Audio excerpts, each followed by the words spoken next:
This is Los Angeles. Our Lady, the Queen of the Angels, as the Spaniards named her. The fastest growing city in the nation. It's been called a bunch of suburbs in search of a city. And it's been called the glamour capital of the world. A mecca for tourists. A stopover for transients. A target for gangsters. A haven for those fleeing from winter. A home for the hardworking. It is a city holding the hopes and dreams of over 2 million people. It sprawls out horizontally over 452 square miles of valleys and upland, of foothills and beaches. Because of that vast area, and because of a population made up of people from every state in the Union, Los Angeles is the largest police beat in the country, and one of the toughest. We're going to take you into the city hall where police headquarters are located. Here in communications are the ears and voice of the police. The lights on the complaint board flash 24 hours a day. Citizens reporting a prowler, a lost child, a man molesting a woman, an auto accident, a wild party. Spend an hour or two here and you will think the whole city has gone berserk. Minute by minute, the orders go out to the radio cars in the far-flung divisions. Watts in Wilshire and West Los Angeles. Hollywood and Hollenbeck Heights in North Hollywood. The work of the police, like that of woman, is never done. This is the case history of a killer, taken from the files of the Detective Division. The facts are told here as they happen. The story properly starts here in Hollywood Division headquarters at 1 o'clock of a June morning last year. Officer Robert Rawlins had finished his tour of duty and signed out. It had been a tough day. He'd be glad to get home. His wife would be waiting up for him as she always did.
Hey, fella. Come here. What were you doing back at that radio shop? Just looking. I was on my way home. Live around here? Yeah, a couple blocks down. Let me see some identification. Sure. Yeah, I guess I forgot my wallet. Look, lad, I've got to see some identification. How about my Army discharge? I got it right here.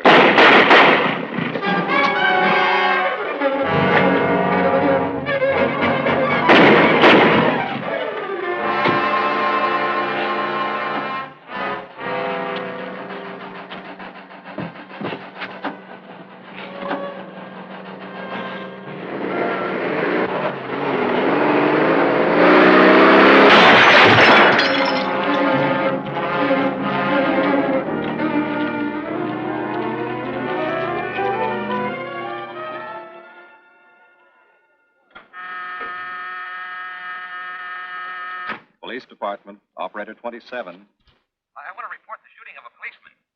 Hold on, please. Give me that again, please. I'm calling to report the shooting of a policeman. What's the address? 5057 State Street, just west of Santa Monica. Just a minute. Receiving hospital. Operator 2. Operator 27, 5057 State Street, 5057 State Street. An officer has been shot. Send an ambulance. All units in the vicinity of State Street and Santa Monica Boulevard. Proceed at once to 5057 State Street, 5057 State Street. An officer shot. Code 3.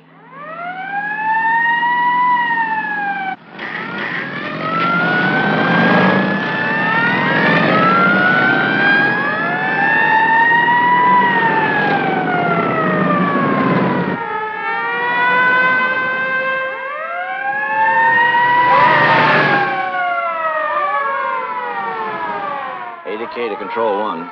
Control 1 to 80K. Go ahead. This is Breen. Instruct homicide to throw out a dragnet and pick up all suspicious characters in the area of the shooting. Also notify Sergeants Marty Brennan and Chuck Jones to report to me at the scene of the crime. Control 1 to 80K. Roger.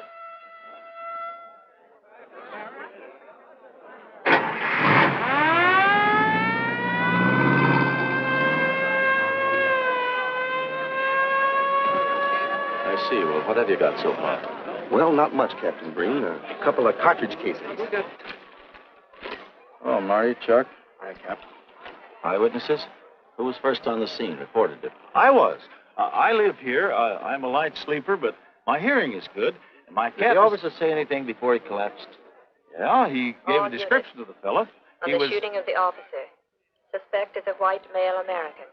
Age 26 or 7. 5 feet 10 or 11. 155 to 165 pounds. Brown hair. Regular features.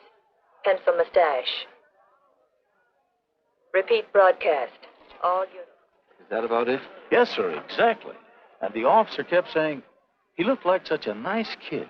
He looked like such a nice kid. As if he couldn't believe what had happened to him. Let's see. Is that all? Yeah. Thank you very much. Yeah, well, anything else I can do, I'd be glad to help you. We may call you. Get his name and address, will you, Bob? This door been checked, Lee? Yeah, it's okay, Captain. Find anything? Nothing but some smudges so far. Found this in the glove compartment. I think it's nitroglycerin. Doesn't look quite right. Well, check it down at the lab. Right.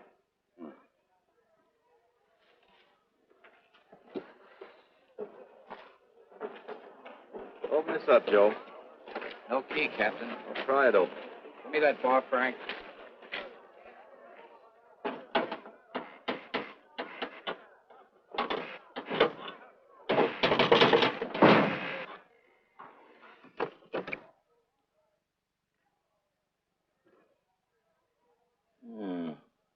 Regular arsenal. Yeah, get a load of that. What is it? I don't know. It looks like some kind of an electrical device. United States Navy. It's either stolen or war surplus. Send all this stuff down to the lab and check the serial number on that Navy equipment. Yes, sir. Captain Breen. We found these in the weeds over by the radio store. What do you got? A pair of cloth gloves, Captain. Well, he thought of everything, didn't he? All right, give him to one of the technicians. Yes, sir. Marty, you and Chuck come along with me. Let's go downtown and see what they picked up in the dragnet. Right.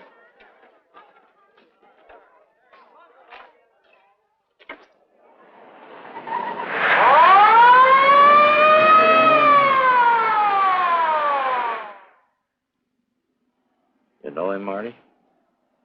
Yeah. I know his wife, too. Ever since high school. Captain, I wish you'd let Chuck and me handle this case. All right. I don't want any dead heroes. I just want the man who shot Rollins. The suspects began to arrive at headquarters in droves. The police tossed every motel and hotel and many private homes in a 4-square-mile area around the scene of the shooting. Every available radio car and patrolman and detective was out on the dragnet.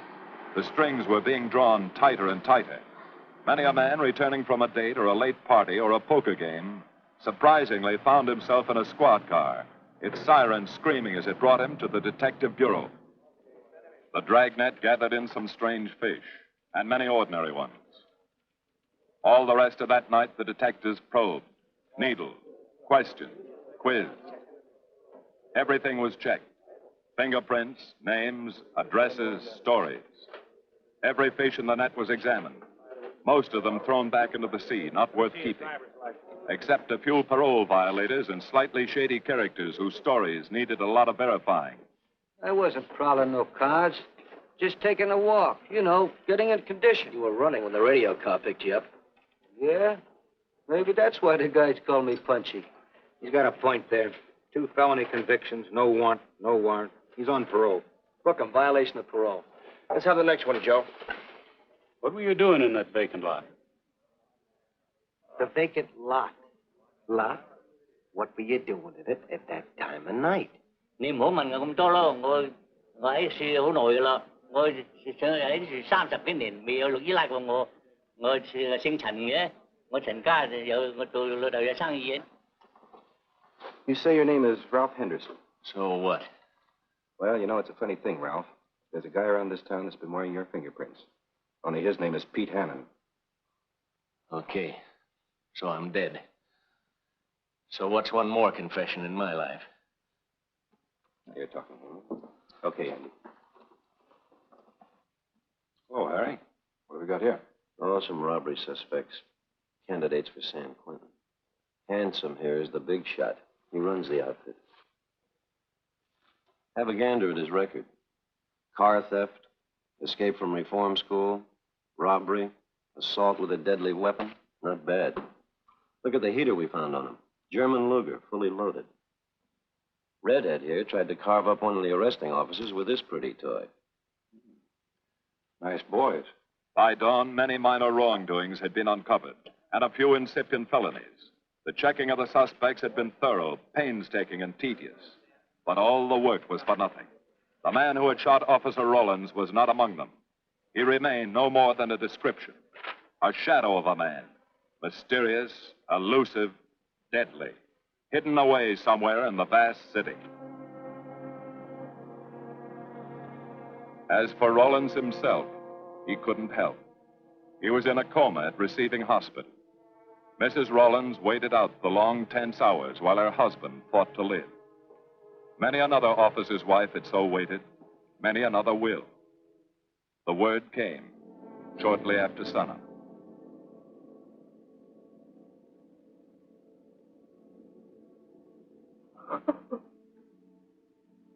Oh.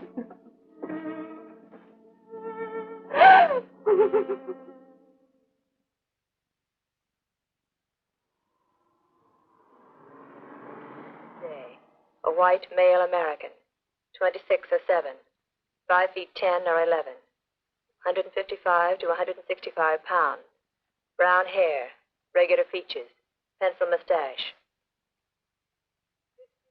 This was no frightened fugitive. What went on in his mind? Why had he set his hand against his fellow men, taken the life of another, of a stranger, of a man who was merely doing his duty? He must have some plan, some goal that called for sudden death to anyone who got in his way.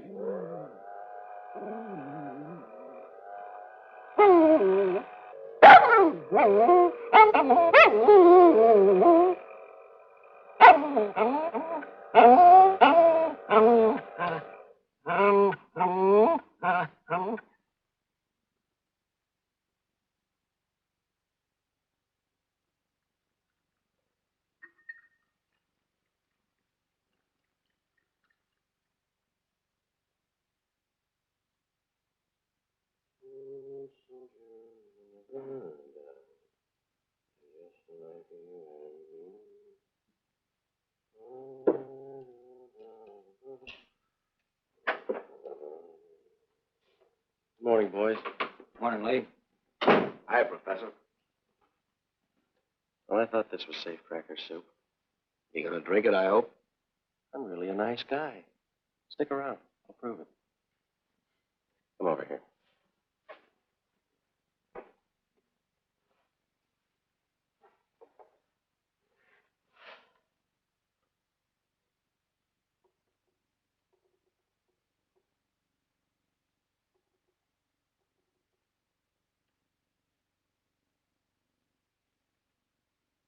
Hold this for me, will you, Chuck? Thank you. Now, if you'll hand me that hammer, Marty. Thank you.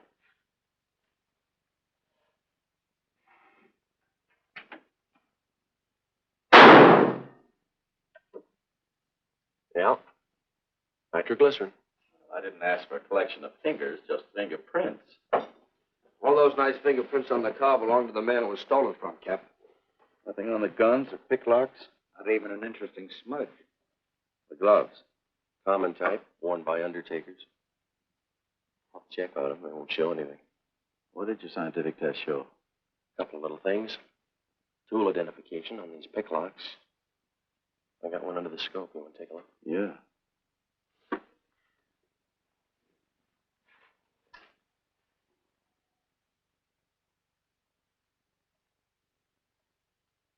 Take a look. I see. Well, it seems to tie the tool up with the lock. Now, if that microscope could only tell us who did it. I'm working on that. No, only an amateur would carry that liquid dynamite in a car. This boy's no amateur. Took the precaution of desensitizing it so it'll take normal shock.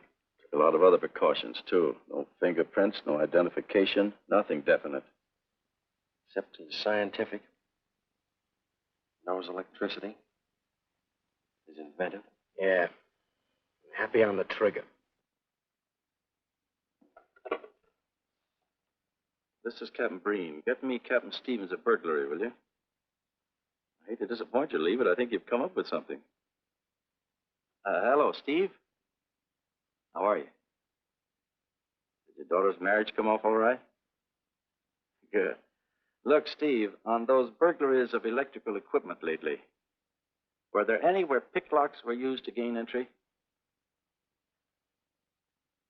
Good. Well, let me know if there's another report of one, will you? I've got an idea the Rawlins killer may be tied in with those. Fine. And give my regards to the newlyweds, too. So long, Steve. Well, what are you waiting for? You've got a job, haven't you? Get going. Yeah, let's go, Junior. Hold this for me, will you, Lee? Thanks. And so, with no fingerprints and only a vague description to go by, Sergeant Brennan turned to the modus operandi file. A criminal, like any human being, has his own habit patterns, unconscious traits that can lead to his downfall.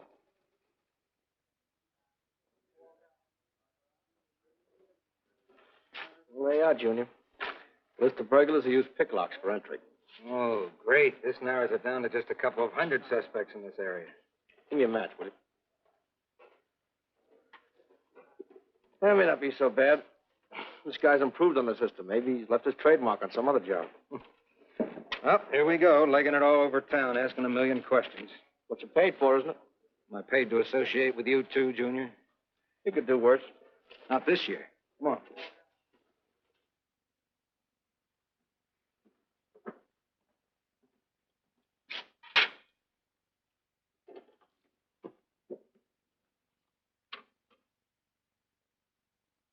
Car 12, car 12, in the 10,000 block on Mississippi. A 394-15 disturbance.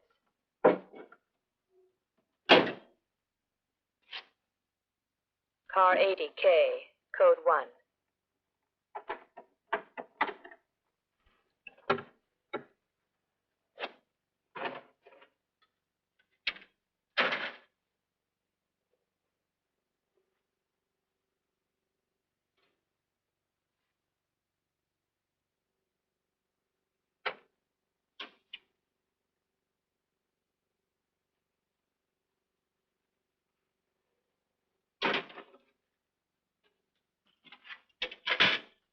All units, on the broadcast of the suspect arrested in the shooting of Patrolman Rawlins. Cancel the cancellation. Suspect released from custody.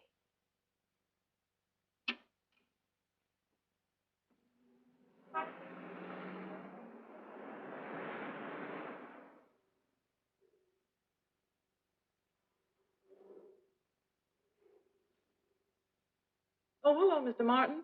You find Mr. Reeves in the machine shop.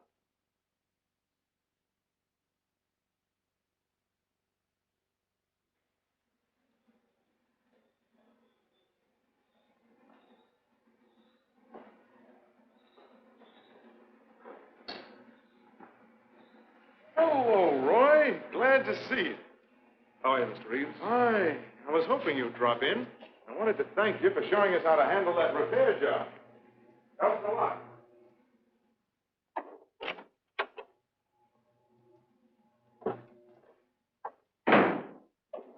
Well, what have we got this time?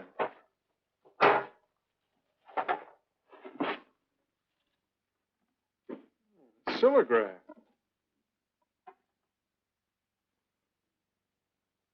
There are plenty of these around, Roy. Not like this one. Yes, I see. I suppose, as usual, you've added your own improvements. You know, it seems wrong that a man of your talents should bother consigning equipment for rental. I'd like to see you devote yourself entirely to experimental electronics. It'll come one day. I'll have a place like this. Well, why wait? I've got a pretty good setup here. I have modern equipment to work with, a lab, and my confidence. Thanks, Mr. Reeves. I have other plans. But, Roy, you can't tell where it'll lead. Might even work your way around to a percentage of the business. I like it this way. You just rent out my equipment. All right. All right. But if you should change your mind. I'm not likely to change my mind. I suppose you want me to set this up for rental, too. Mr. Reeves, you've already got 5 pieces of my equipment. You'd like to know what results I've had from the rental so far, Well, I can't say as I blame you. I think you'll find this satisfactory. Satisfactory. Goodbye, Mr. Reeves. You'll come back again soon, won't you? Sure. Oh, incidentally, how's that television projector coming along? The one you said would reflect a 12-foot image. Still working on it. I just wanted you to know I've already set up a rental on it. In fact, I think they'd like to buy. It'll come pretty high. Oh, money's no consideration with this customer.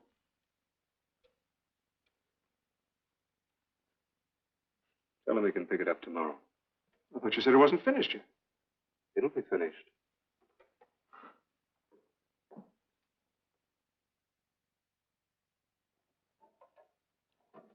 It uses an image fixer and then projects by ordinary incandescence. Roy,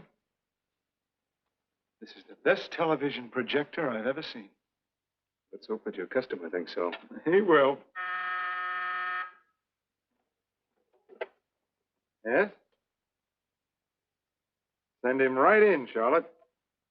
There, you see, our customer is here, begging for the privilege of buying. Better be running along. I'm not much good at business. Oh, but Roy, he'll want to congratulate you. Just see that the price is right. All right, Roy. I'll get you a good deal. So long. See you.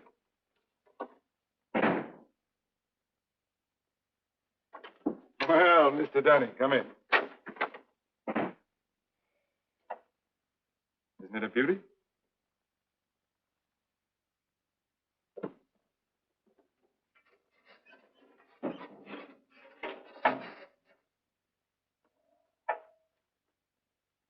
It's a beauty, all right. You like it? I certainly do like it. You see, it's mine. What do you mean? Let me have the police. I built it. Spent years on it. Oh, you must be crazy. Roy built this machine himself. Your friend's a crook, Paul. You've been taken in. Hello? Give me the burglary detail. Dear Jim, regarding your inquiry on the .38 caliber Smith & Wesson revolver, sir. Oh, come in, boys. Burglary detail just sent this report through. It's a man named Dunning reports tracing a stolen television projector to the Reeves Electronics Lab. Think it's a tie-in with the Rollins case? Well, take a look at this fellow Reeves and see what gives. I'll notify burglary. We're following up on it. Right. Come on, Junior. What else did he place with you for rental? Oh, a number of things. All war surplus that he bought on his veterans rating. Oh, is this more of his equipment? Yes. Yes, he left it here on consignment. I'm sure that Roy can explain everything. Well, maybe he can, Mr. Reeves, if you'll tell us where he lives. But I don't know. Mr. Martin's on the phone, sir. I'd better talk to him. I think so, Mr. Reeves. I'll take it in the superintendent's office.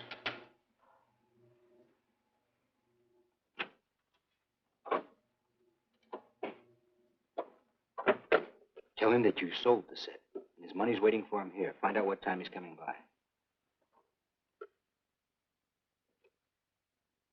Put Mr. Martin on.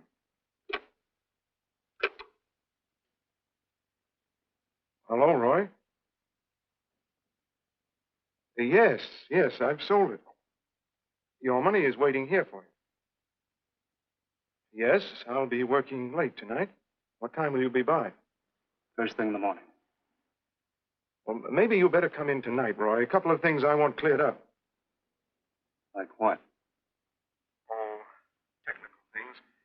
Besides, I don't like to leave the money in the plant overnight. How about 8:30?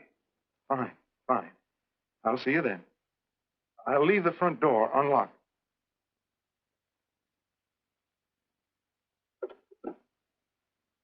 You'll be here at 8:30.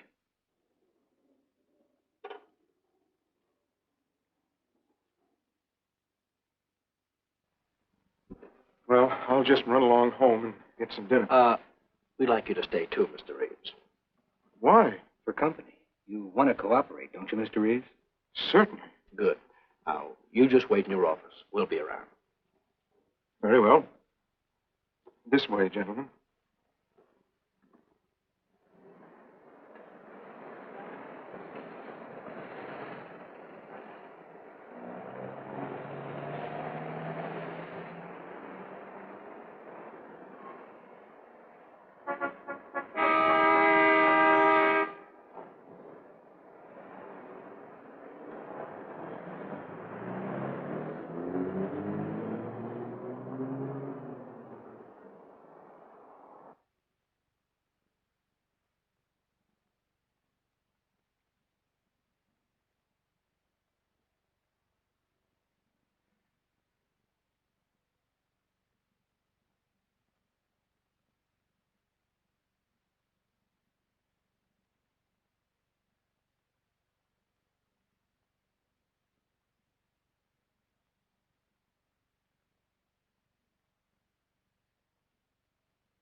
Reeves.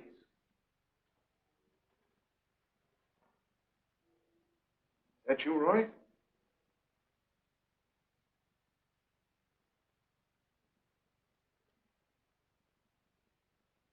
Go outside and block that alley door.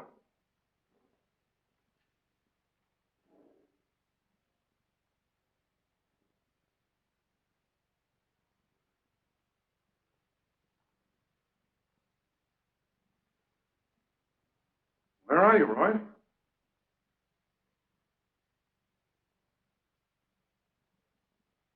Who's in here? No one. I'm alone.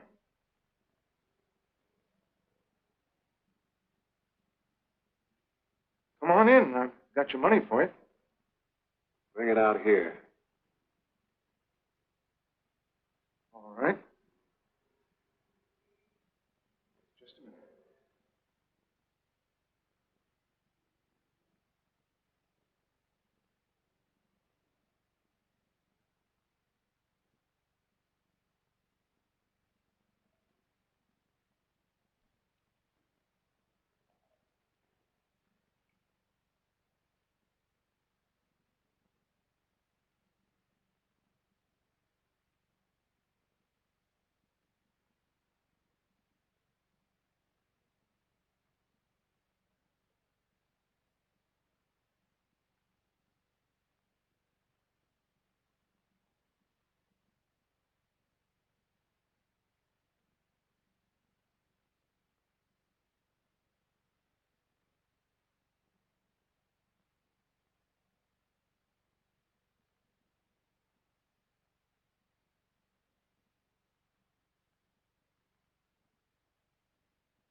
No. None of them even looks like Roy Martin. He had such a fine face. Didn't keep him from carrying a gun. Or didn't you know that? No, I didn't. I've told you all I know, all he ever told me. What about his friends? Didn't he have a girl? No, I don't think so. He had no interest in anything but electronics. Where'd he pick up the subject? Books, magazines. Mostly from the Signal Corps. He was attached to a radar unit. Get a teletype off to the War Department. That might help. Yes? Ready on your call to receiving hospital, Captain Breen. Hello, this is Captain Breen. What is the latest report on Sergeant Jones?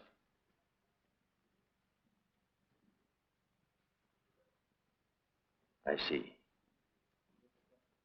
Well, let me know if there's any change, will you? Thanks. Chuck's in pretty bad shape, Marty. He's paralyzed. May never walk again.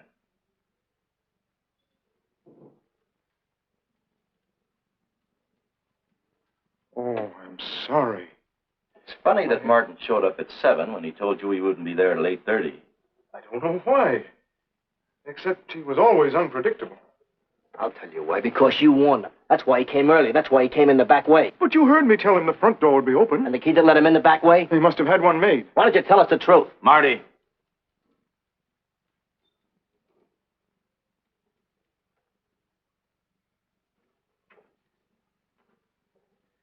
Now, look, Paul. You can make it a lot easier for us to believe your story if you'll just give us some facts. Something that might help us. I've told you all I know. I've been gullible, all right, letting him make a fool of me. But I'd do anything to make up for what he did to Detective Jones. Sure you would. You can go now. Oh, thanks. Thanks. My friends, they can vouch for my character. That's good. We'll call you if we need you. Thank you very much. I think he's telling the truth, Marty. I think he's just gullible, like he said. What about the stolen stuff he was trying to peddle for Martin? We'll use it for bait. Maybe Martin will come back for it. Then we can ask him. Here. Nevertheless, I want a 24-hour tail put on Reeves, and I want a watch on his home and his factory. Right. You can keep those. Okay, Captain.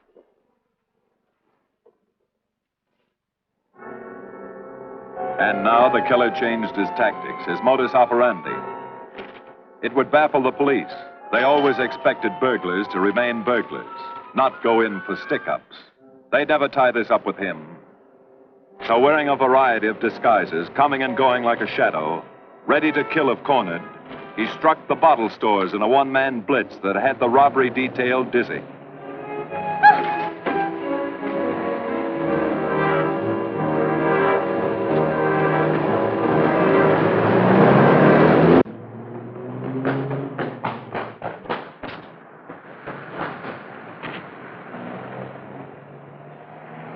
The killer, always resourceful, always thinking along lines that would baffle his hunters, had discovered an ideal avenue of escape. Under Los Angeles is a vast and intricate system of huge storm drains built to siphon off the flash floods of the rainy season. Many of the tunnels are large enough for 2 cars to drive abreast. Here were 700 miles of hidden highways, ideal for the use of someone who needed to hurry from place to place without being seen. Ideal as a hiding place for guns and supplies in case of emergency. Well, the reason I asked you to come over is I think I've hit on something. An identification? No, not quite, but a tie-up. Now, These are the shells from the gun that killed Rawlins. These were fired in the liquor store holdup in which the bandit got away. And these were fired at Chuck. Now, as you know, every ejector, even in guns of the same model and caliber, is different. Each one leaves its own markings on the cartridge casing. Now, look at these fine striations. This deep gouge. The same on all three.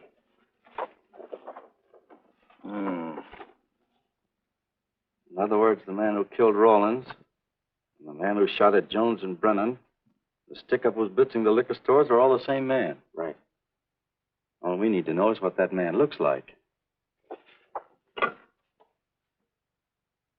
Get me Chandler in robbery, will you? I've got an idea about that.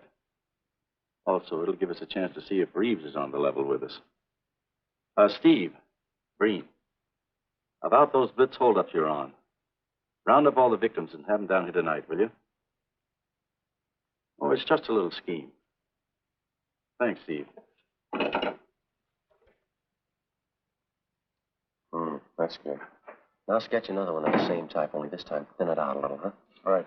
Hi, Lee. How's it coming? You ready for tonight? We'll be ready. Think it'll work? It should. Where'd you get the idea? From a kidnapping case in Chicago. But I thought these slides might be an improvement over the method they used. Could be. Captain thinks so.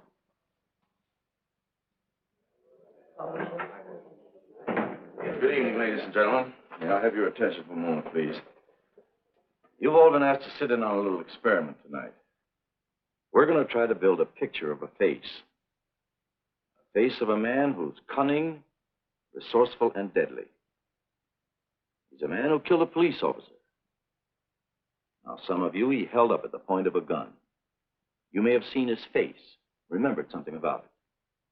And we want you to tell us exactly what you remembered. Whether it's his hair, eyes, nose, or mouth. And we're going to try to put those pieces together so that they add up into a picture of the face of the man we want. Now, you can see how we're depending on you. Lights? Now, first, we're going to concentrate on the type of hair our man had. And if the picture looks anything like his hair, I want you to speak right up. All right, the first slide, Lee.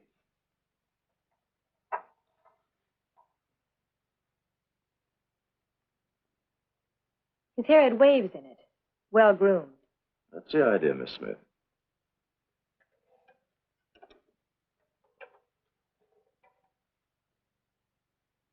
Is that any closer? No, it was parted on the side.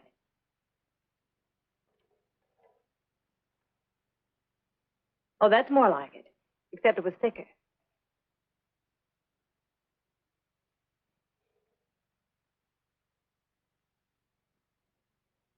Oh, that's very close. Yes, that's the way his forehead looked. It was broad and high. All right, hold that slide. On the next series of slides, we'll take into account his eyes.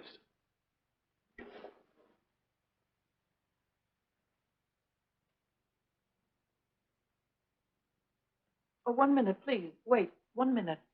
His eyes were a little like that. Maybe a little smaller, like beads.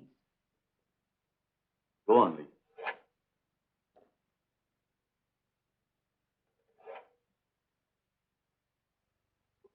Now you've got it. Now hold that slide, Lee. Anyone else? That looks like him, only a little madder. He had a patch over one eye when he come into my place of business. I remember noticing that the one showing was blue.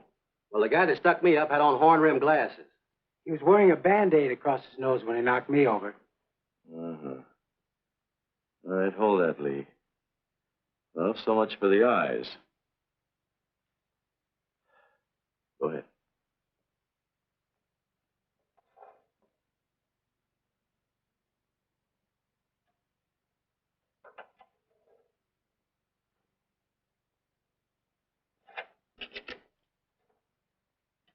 Señor Capitán. Yes, Miss Montalvo? Ay, ¿cómo se dice en inglés? A sus órdenes, señorita. Ah, qué bien. En este bandido, la nariz fue chata, como aquella, pero un poco más chata y más ancha. Like that, Captain, but more snub, wider. Try another one, Lee. Como aquella. Casi la misma. She says that's about it. Thank you very much, Miss Montalvo. Get Reeves. Any more comments? That's pretty close, all right. Pretty close. Perfect. All right, now we'll start on the mouth and chin. The next series, Lee. I think his lower lip stuck out more. The mouth was thin and mean, like it never laughed. Go ahead. Something like that, but thicker lips. There. That's it. That's him. All right, now hold that right there, Lee. Oh, come in, Mr. Reeves. Good evening, Captain. You ever see that face before? Why, it's Roy. Except for the hair being a little lighter and the eyebrows heavier, it's Roy. You're sure? I'm positive I'd know him anywhere. Lee, I want a retouched photograph. Now lighten the hair and give more body to the eyebrows. Right. Lights. That's all. Thank you very much. You've been a great help. It's positively amazing how you found out what he looks like. Well, we're looking for an amazing criminal, Mrs. Johnson. Thank you and good night. Good night, Captain. And so the face of the unknown killer, built up from fragments of evidence, was sent out all over the country. To chiefs of police, to sheriffs, to county constables and county jailers, to the wardens of prisons, to all postmasters and postal inspectors, to the agents of the Treasury Department, to the FBI. They showed that picture to the inmates of jails and prisons, to men with a wide acquaintance among the cat burglars and the violence boys. Informers and conmen and sharpshooters were quizzed, those on the fringe of crime and those deep in the rackets. Many wanted to help. Nobody could. No one in the underworld recognized that mysterious face. He was as unknown as if he had lived in the 16th century.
Reeves. Roy. Listen carefully, Reeves. Control yourself. I know you're alone in the house. Act like you're alone. Cops are watching every move you make. Police here? I got you staked out like a muskrat hide, watching you around the clock. Here at your plant, tailing your car. Sit in that chair. Pick up 3 books.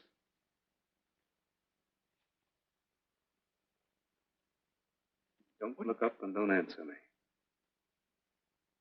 All right. But glance at the books.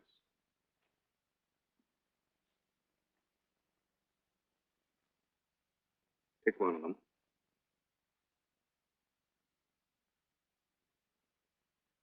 Okay. Now, that's the book you want to read before you go to bed. Now, get up and turn off the lamp.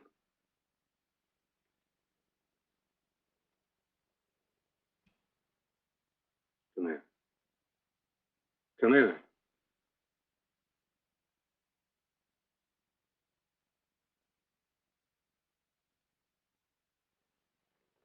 Go in the den.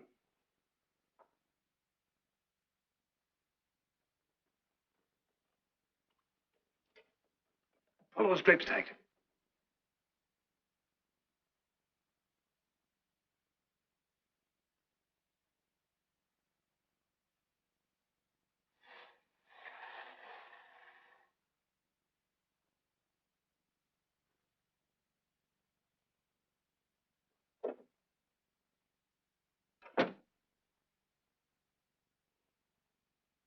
Get away from them.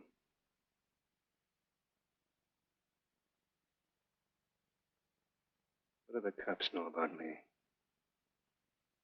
Not very much, Roy. No fingerprints. They haven't even got a picture of you. They're trying to make one.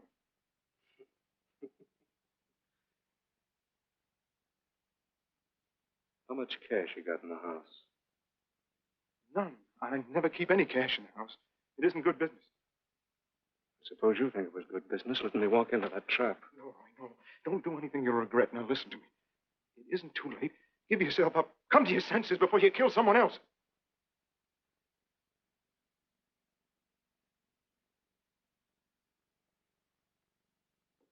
What do you mean, someone else? What do you mean? Nothing.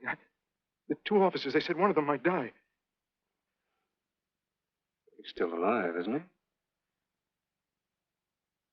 Reeves? I never thought you'd stooge for the police. You almost got me killed. Roy, you know the police are right outside. You'd never get away with it.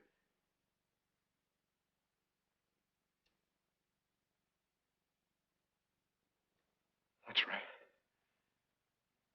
Now you're being sensible.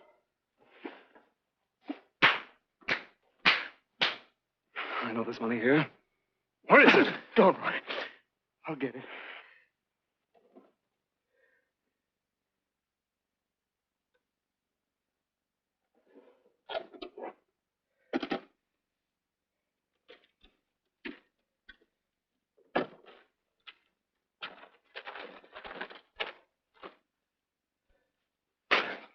It's not enough. Stuff you better mind is worth thousands. Get more. Get it. Keep it handy. We'll be back next week and next month. But get it and have it ready. Just give me time.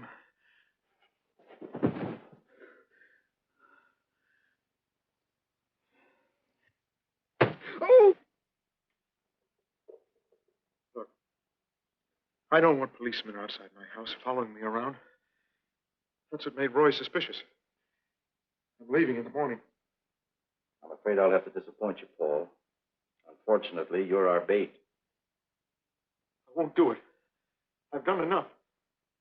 Look, no one's done enough until we find this killer. I asked you to keep a sharp lookout on this house, Marty. I did. Two of the best undercover men in the department were assigned here. That didn't keep Martin from getting in. What's the matter? You tired?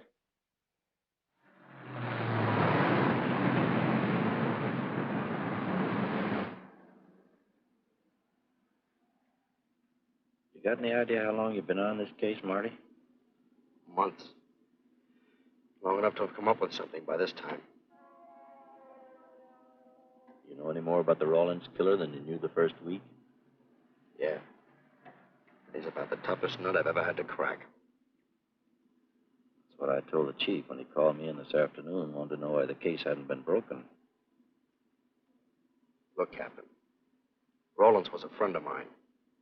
So's Chuck. I've got a bigger stake in this than the chief knows.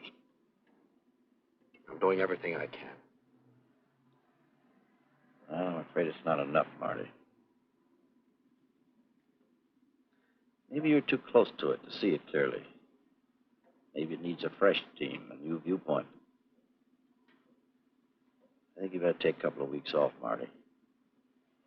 Starting tomorrow. Anything you say, Captain.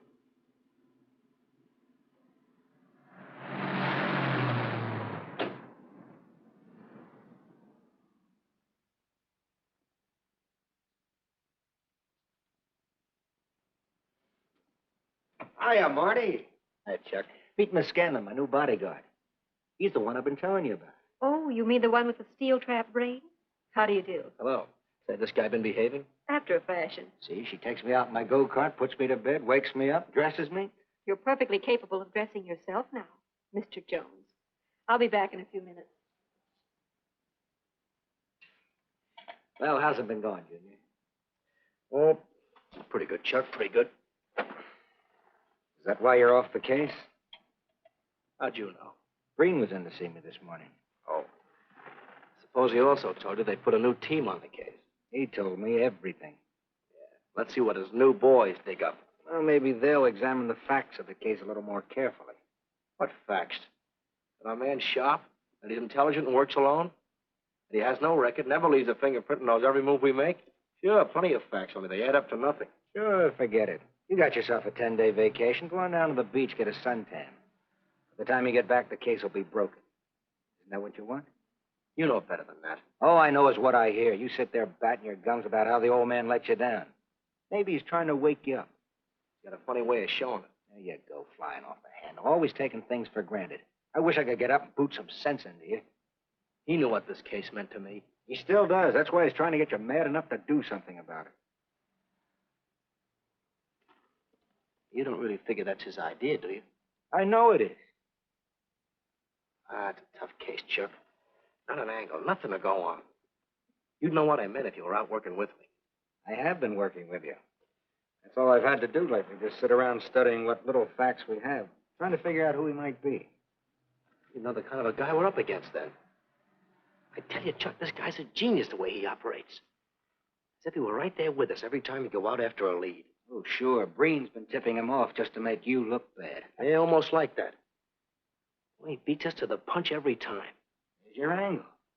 You just hit it on the head, but you don't see it. Look, start adding. 1, he's unknown to the underworld. 2, he beats you to the punch, right? And 3, it's almost as if he were with you. Isn't that what you said? Yeah? Well, tie that up with a lot of other little things, like the fact that he uses a police gun and the accuracy of the shooting. Anybody could buy a police gun, and the Army could have taught him how to shoot. Yeah, but who taught him how the police operate? Oh, I know what you're driving at, Chuck. But a cop. Those things happen. Yeah. Now, if I were still in the case, I'd start with our own department first, then Santa Monica, Culver City, Burbank, Pasadena. See you later, Junior. Hey! Don't let him out of your sight, beautiful. It's the first time in years he's used his head. But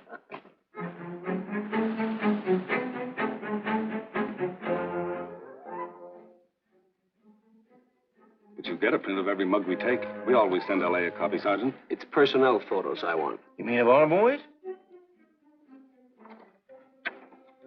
That's Roland's killer, isn't it? That's right. You've checked your own department. We did that first.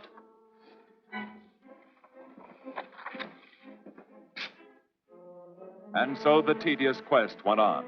Sergeant Brennan wore out his shoes and his patience, going from police station to police station, checking photos until his eyes were blurry. For police work is not all glamour and excitement and glory. There are days and days of routine, of tedious probing, of tireless searching, fruitless days, days when nothing goes right, when it seems as if no one could ever think his way through the maze of baffling trails a criminal leaves. But the answer to that is persistence, and the hope that sooner or later something will turn up, some tiny lead that can grow into a warm trail and point to the cracking of a tough case.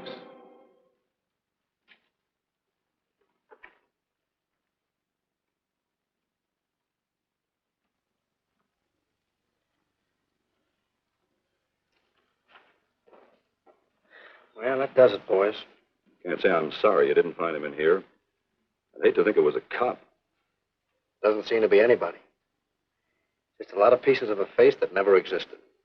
Would you mind if I see that again? Sure, frame it. Put it on your dresser. Wait a minute. He wasn't a cop. He was a radio technician right here in our dispatch office. What did you say? I'm saying he worked here in 42. Well, come on, give. I remember the kid well. He was sort of strange, never bothered with anyone in the department, just kept to himself. He was in line for promotion when he was drafted. Where was he living at the time? I don't remember. Try the dead files. He never asked for his job back after the war. I remember writing to him about it, though. He was an excellent worker. Oh, yeah, here we are. Yeah, this is it. Took a while before he answered, but like he says in the letter, he wasn't interested.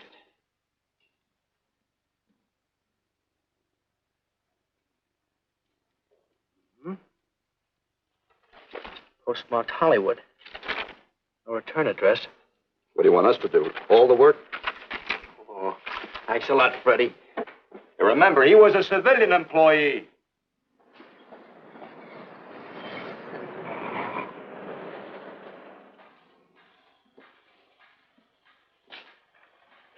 Well, how about it? Anybody recognize him? Not on my route. I never saw him before. Yeah, okay, fellas. Thanks very much. I thought for a minute. No. He had that face. I wonder. Yeah? Well, this may not mean anything, but he looks like a guy that's on my route. He never gets any mail, but I see him around there all the time. He lives in one of the courts. Where? Come on, I'll show you. It's not that easy. What time does your route take you past those courts? About 9 o'clock. Why? Just thinking.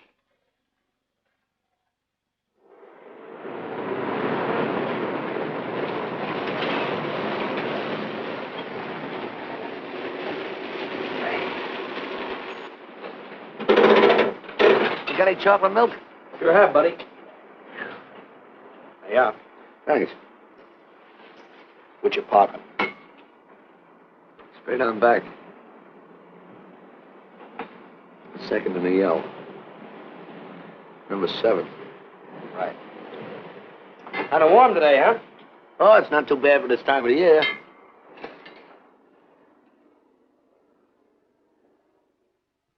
Good morning. Morning. You're new in the route, aren't you? We had substitute. What happened to the other fellow? Sick. Oh, what's the matter with him? I don't know. I catch everything. Hear about it in the radio, and next morning I got it. Too bad. You aren't very social. The regular fellow always stops and talks to you. Sorry, lady, I'm a little late this morning. I was hoping maybe you could help me. There's something very funny going on in this court. Yeah? I was scared to go to the police with it. I thought maybe I might be poisoned. What? Yeah. By the manager. She's a witch. She's a what? A witch. She puts poison in my milk. Oh, I see. Look, you switch the bottles when she isn't looking, see? Drink her milk. Then you'll be safe, right?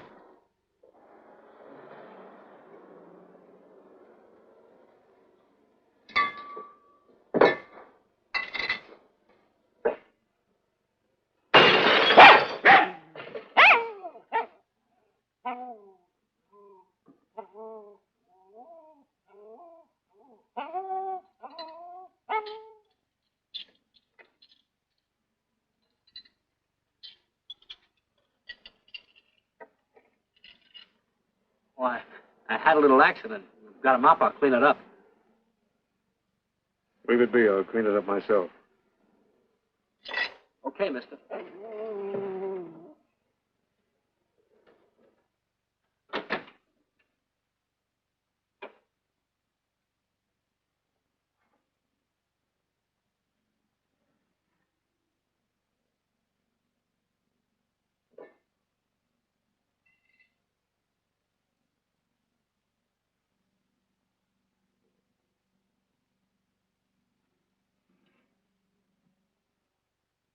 The place is called Bellevue Court.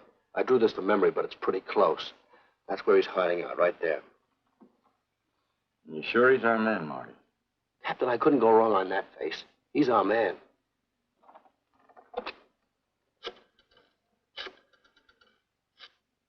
Now, there are 5 cottages in this area, and 2, number 6 and 7, in the L at the end of the row. Our man lives in number 7. This building department plan will show you the whole layout. It's bounded on 3 sides by Fuller, Santa Monica, and Poinsettia. Now, the court is partly surrounded by a high wall. Breen, homicide. Good. You keep your eyes open until we get there. Morgan has just gone into his bungalow alone. Any questions? All right, you all have your instructions. Let's go.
We're out on time. Wait 5 minutes. Go around and block the side entrance. Keep your lights off.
He's loose.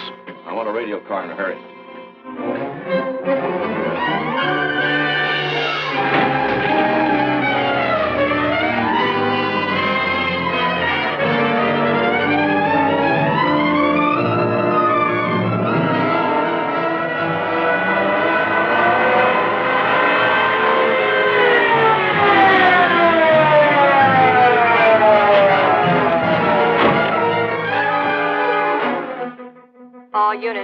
All units in the vicinity of Santa Monica and Fuller.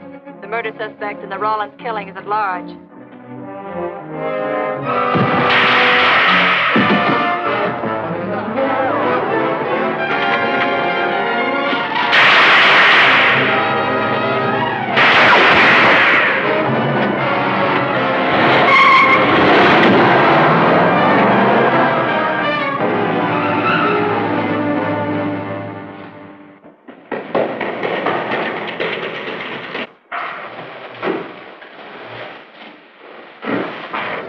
I want a map covering the storm drain system in this area.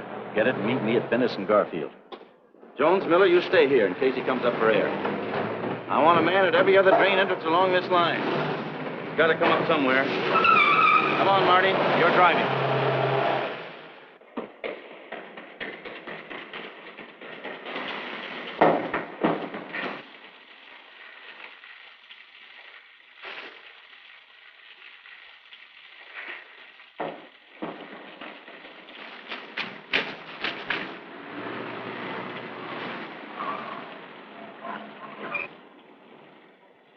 Keep this drain covered. It's liable to pop out anywhere.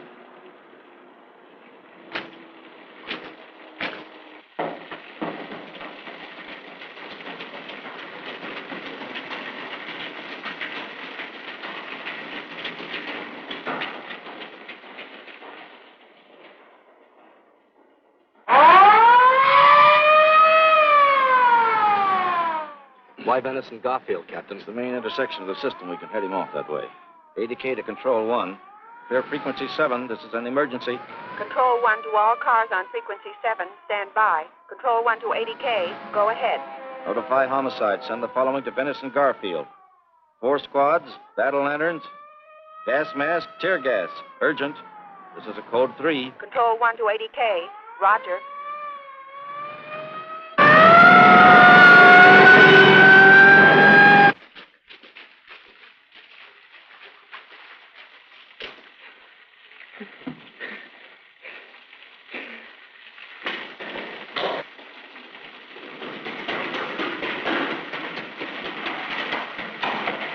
And he'll probably head down this main drain to where it comes out at the Rio Hondo. Now, you take your squad and cover that exit. Right. Keep all spare radio cars cruising back and forth along this main street. Watch the curb inlets. We'll go in here.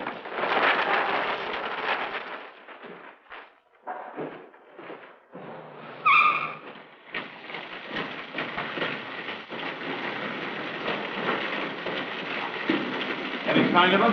No. And we've searched every foot between here and the Rio Hondo outlet. Then he must be up ahead. Let's go.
Gas gun.